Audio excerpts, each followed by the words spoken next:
Okay, YouTube, it's Friday afternoon, April 26th, and we got a little something different in store for this video. I'm going to try to get everything I want to do done to this project and get it uploaded by Sunday night.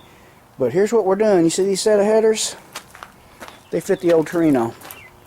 If you remember, I started a video, I think it was about 2 years ago, year and a half ago. It was called building the headers for the big block Torino, and I will still do that later on. I was wanting to build a set of shorty headers for this car. See, the old headers that were originally on this car and been on it for a very long time, and they were old when I bought them. I bought them in '88 and they were old, but they finally rotted off about 2 years ago. Probably shortly after I had the truck all torn apart in the middle of that project. So I've been without any kind of hot rods at all for about 2 years. The headers rotted off right there, right at the head. And here's what I got. Here's what caused me to go ahead and put these headers on. I found these puppies on eBay. Paid $4.10 for them. Now if you get them brand spanking new, they are $5.89. And these were supposedly put on a project car, and the car was never started, so and evidently this, that, and the other thing happened to that guy, and I guess he decided to do something different for us with this project, or he decided not to continue the project. But he sold these headers, went for $410. I got them for the minimum bid. I was the only guy that bid on them, I think, but it's not a bad buy. Like I said, I priced all over the internet when I found them, and they $5.89 is usually the normal price. Found them for as low as $5.40 something, I think, but O'Reilly's Auto Parts wanted $800 something for them. Like, exact same header. I don't know what they're trying to prove, but anyway, the shorty header project will be done later on, because I did want to do that to this car to get rid of some hot start problems. I was getting a lot of heat around my starter with these long tube headers. And what these headers are, they're the same thing that used to be on the car. They fit a 71 Torino with 429 or 460. They also fit the Mustang or Cougar. Fairlane, Torino, Mustang, Cougar. It's supposed to fit them all. My old ones were modified a little bit, and I may have to do some modifying. Much as I hate to do it, maybe a little bit of denting of the tube. But we'll build some nice shorty headers for this later. Right now, I just want this car running where I can pull it in out of the garage and go for a little cruise in it every now and then. So that's what this video is going to be about. We're going to uncover this thing from its grave. I'm going to show you what it looks like. As you can see, it's buried under junk, which is wrong for me to do. I should not treat this car this way. I didn't slam anything on it or dent anything, but yeah, I had no excuse for it. It was wrong for me to do this car like that. But we'll get these headers on here. I'll try to do a little bit of videoing of the work of getting them on, and show you what all we got to do to get this thing started. It'll be an old start. It hasn't been started in about 2 years. So hang on. Hopefully this video will get interesting. Okay, there's a look at it. Uncovered. Got some tires that are low. I need to air up. That's why it's sitting all crooked. Sitting on dollies in the back. It's been on those for a couple of years too. One tire is completely flat. Luckily, the one tire that's the hardest to get to still looks to be full of air, so we can leave it alone until we hopefully get this baby fired up and get it out of here. Let's air these tires up so it's sitting nice and straight. Before we shut the camera off, I'll show you the motor. It's nothing beautiful. It's a 429 PI. Bought it from a friend of mine a long time ago, and I haven't driven this car much. I think the engine, it didn't have very many miles on it after he built it. It's a 4-bolt main, 429. Supposedly came out of a 71 LTD police car. It's got the D2 OE heads on it, which aren't the super high compression like the Cobra Jet head would be, which I guess I'm better off with those since I run pump gas in it. It has a, what kind of cam was it? I believe it's got an old Crower hydraulic cam in it. Wasn't the best. It's not the best working cam for this car. I used to have a comp cam. No, it was a Linati. Yeah, it was a Linati. kind of forgetting everything that had been done to this car because it's been so long. But I used to have a Lanati solid lift, and I was running this stock cast iron intake and everything. Not much stall converter, and I had a 370 gear in it. Right now it's got a 273, so it's no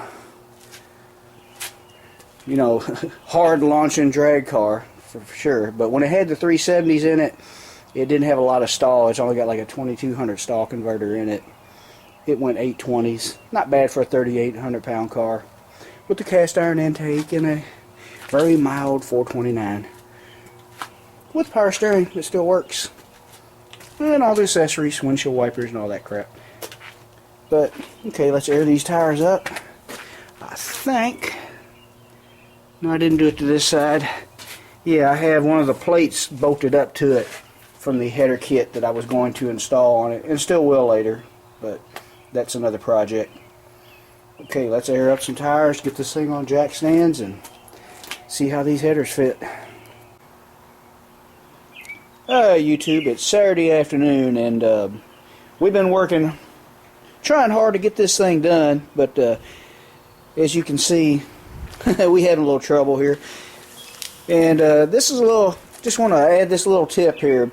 If you're not sure how your header is going to fit on your vehicle, it'd be nice if you had a spare old head laying around, and just make sure everything bolts up to the head really nice. I was having a lot of trouble. I had it in the car, passenger side.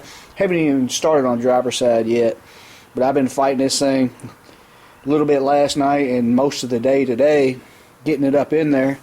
These are a 3-piece header. From here on up is all one piece, and then you got these two that slide in here. Those are a really tight fit, and that made it real difficult to get everything up in there. Had to clean some paint off of it. I'm going to grease them up so hopefully it'll slide in and out a little better. But my troubles that I was having, I had them all up in there, and I had all the bolts in on every flange except for these two. I just could not get them lined up, and I almost messed up my threads. Had my bolt starting crooked and all that. Luckily, I pulled the headers back out and ran a tap through the hose, and they look good. The heads on the car, that is. But I realized what my problem was. I got that one still loose. I need to go get my wrench to get that bolt in. But I realized what my problem was after you got it all together. These two tubes right here were hitting, and when you get everything fit together, this tube was too low, and I just could not get it to come up right, and I couldn't figure out why. I couldn't see it hitting on a car nowhere, and this is what it was. It was hitting in between here, and it wouldn't allow this pipe to come up in a position it needs to be. So I had to dent it. I don't like to dent headers, but you know, this is a street car. This is some race car that we're trying to squeeze every little tiny bit of ET out of, so no one's going to know what dent's there, and it's not going to hurt the performance of this car. I mean, it's a big heavy car with a 278 gear in it right now, which we'll put lower gears in it later, but that's another video. So just want to show you this tip. It's nice to have a head sitting out on a bench or out on the floor off the car before you try to stick them in your car, and make sure everything fits up right. I'm going to see if this thing will fit up in here now. And one other thing I'm going to do, this was really a pain in the butt to get up in the car because my alternator is right about here on the car, of course, and getting this up in here and sliding around where the alternator actually sticks down about here. And I'm going to go ahead and trim this out. That doesn't do a thing. I'm just going to kind of cut that there and kind of clean it up with a grinder. It'll make it easier to get up in the hole. I don't have much of a hole to get up in there. I'll show you that real quick, what I'm talking about, just in case that makes no sense. That part I was just telling you, if you can see, well, let me get this jack out of the way. I don't have my flashlight handy. I don't know how this is going to look. Yeah, anyway, these headers, those tubes on them, that front piece goes underneath the control arm like that, and so those two pipes got to fit up in this hole. And look at all this wiring you got to fool with, everything. You got to be careful, and I got to be careful. I got to make sure I didn't cut any wires getting them up in there. But it would make it easier if I went ahead and removed my alternator. I may do that too. But just a little tip. And on these old Fords, Mustangs, Fairlanes, and Torinos, when you're putting headers on it, I remember it was this way with this one. I had a small block in this car. The actual control arm, or pitman arm, whatever you want to call it, drag link, I forgot what we call that suspension piece. Unbolt it from the frame. It gets in the way, and you can actually, it goes, if you can see, it's kind of dark under here. If you can see, it goes right about there. There's two holes in the frame. You just pull them two bolts out, and all this will come down and out of your way, just like that. Let's see if we can get this thing to fit.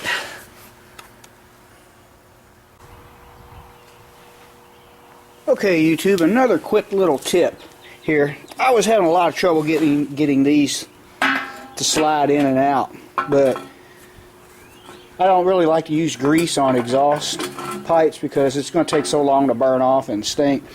Use a little bit of petroleum jelly for stuff that you want to burn off real quick.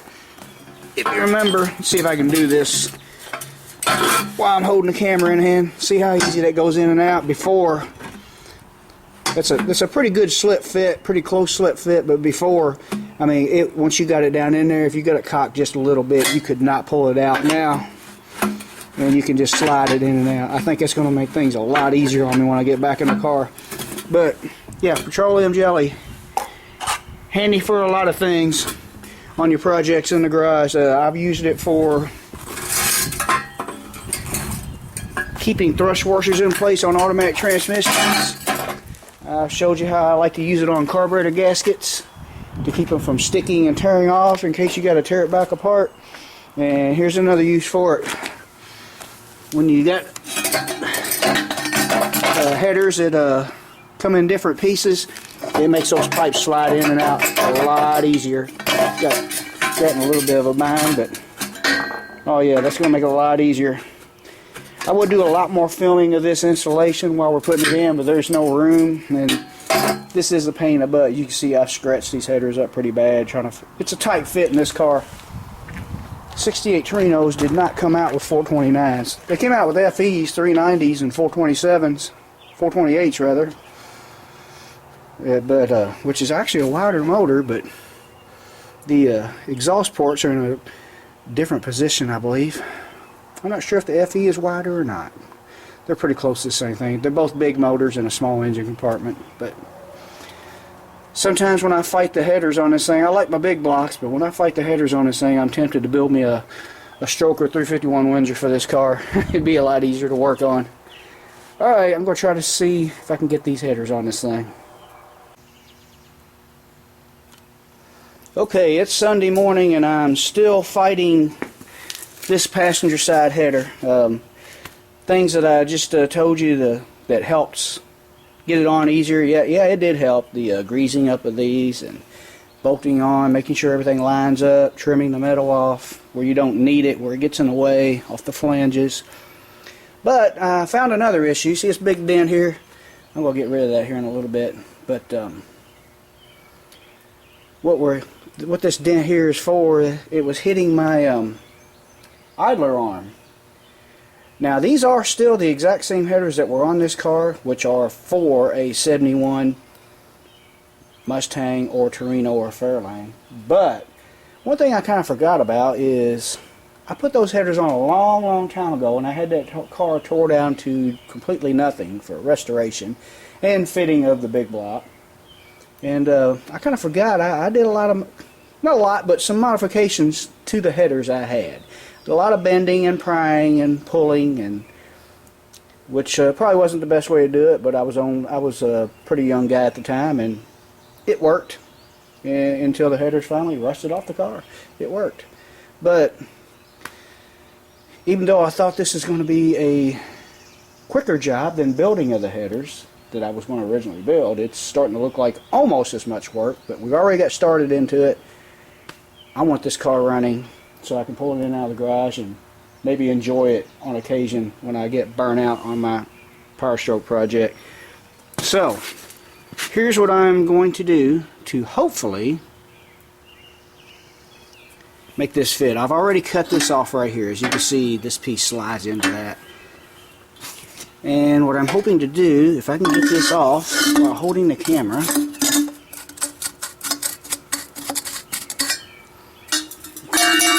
hoping that I can, I think originally this went something like that, and right about where my wrist is where the pipe went through and hit the idler arm.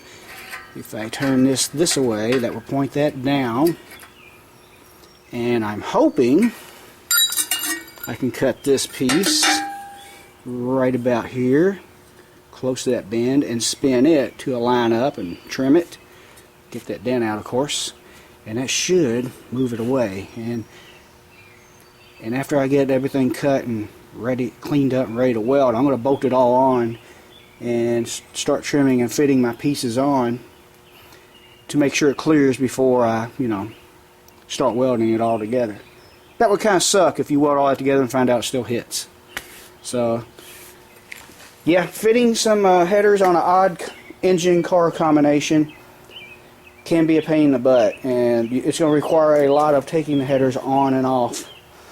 A lot of crawling underneath the car and crawling out from underneath of it, slowly trimming and fitting your pieces to fit, which is why I was kind of avoiding starting the shorty header project, because what I'm doing for this one pipe would have to be done for each and every pipe. And I will do that later, because I think some shorty headers would be better for that car. But so we'll show you where I'm at. I don't know if I get this car started up this weekend, but I'm going to stick with this project till this car fires up, even if it means putting the Power Stroke aside for a week or two.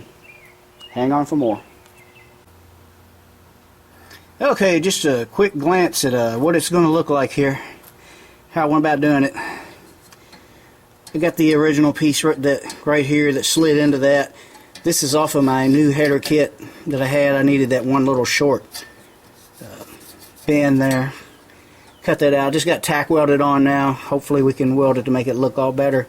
After I get it out from underneath here, what I did, I just slid that piece in there and trimmed and cut this piece until it kind of went around the control arm. It's very close, but there is a little bit of daylight in between it. It's actually, I had enough room to curve it around, and I wish I would have, but I didn't. So this is going to be good enough. I don't remember how I went about making the old set clear, but I never did cut a piece out like this. I did a lot of heating and bending, and it was probably touching it. I mean, and this one seemed to be even worse, but just wanted to give you a glance of that, show you how it's going to look. It'll be okay for a, kind of a rush job. It's not really a rush job. We're kind of doing it right here. And I had to flatten this pipe here. Yeah, you lose a little bit of volume there on your pipe flow, but also when you flatten it this way, it does spread out that way. So I just didn't really have a choice there. It was just really, really close on both sides there, and that does make everything fit up better. And like I said, this is not a drag car where you're trying to squeeze every tiny little hundredth of a second or thousandths of a second of ET out of, like a class car or anything like that. This car has been to the track once or twice the whole entire time I had it, so who knows if I ever get it back to the strip and play with it. I just want to be able to get it out of the garage and cruise it every now and then. Okay, now I got to take this headers back off, or this one header, bolt it on the head over there, and we'll weld it up solid and let it cool down. Hopefully I'll at least get this passenger side on. And I think that's all I'm going to do for today, because I'm not going to lie to you, this has been a frustrating job. The weather kind of sucks. My garage was nowhere near set up for it. With the truck all torn apart, I have no room. I'm losing stuff, dropping stuff. But, it just turned out to be more than I thought it would be. I was hoping I could bolt these headers on, and I forgot how much trouble, or how much I had to do to make the others fit. So, hang on. I'm going to see if I at least get this passenger side on. Alright, there it is, all welded up and ground down. Not a perfect job, but for just to get something running. It's going to have to be good enough. Go back and clean these up later, and like I said, I hope to build the headers I really want for this car later on when there's time to take the time to make it look better. Alright, I'm going to stick these on, and then I think I'm going to call it a video after we get this side done. We'll have a part 2 when we get this car running. Okay, YouTube, this is the end of this video, but I am happy to announce that the passenger side is bolted on and everything's hooked up, except for my plug wires, of course, which I'm going to take the spark plugs out and clean them, maybe put some new ones in it. But that's after we get the other side done. But the idler arm, which gave us most of the trouble, fits like a glove. I'm kind of happy with it all now. It's not the prettiest work in the world, but we just needed something that will work so we can get this car fired up and moving around again. And actually, if I were to sandblast these tires and paint it up, they would look fine right there. I mean, as crowded as it is under here. I even got my exhaust pipe hooked up on this side. As you can see, the idler arm now fits like a glove. It's kind of hard to focus that in. This car isn't too awful high off the ground, but yeah, hell yeah. I thought for sure I'd have both headers on this car and start it up this weekend. Didn't work out that way, but that's what it takes to do what we do and stick with it. That's the difference between the guys who don't sell all their crap and give up and guys like you people watching and myself. They just don't quit, you know. Nobody said it's easy. I've had some people, one guy that I have in mind is some guy at work saying that, oh, well, that old shit's easy to work on. I could fly through that. What did he do this weekend? That's what I want to know. Probably watch ball games. He's one of them guys that think I should work more overtime. I guess I'm lazy because I don't want to be there on Saturdays, but look what I do with my Saturdays. That's all I got to say about that. But anyway, we'll continue this video getting the other side done. Hopefully it will go a lot easier because we now realize it's just not going to bolt right up. Maybe that one will, but I've settled into this project and decided that I'm going to do what it takes to make it fit with no problems. And the truck bed will wait till it's done, but hopefully I'll get out here every afternoon after work and it will go smoothly. We'll take care of one problem at a time and get it done. Alright, thanks for watching, thanks for subscribing. Stay tuned for more on this series of videos of getting the Torino running. Hopefully it'll only be 2 videos.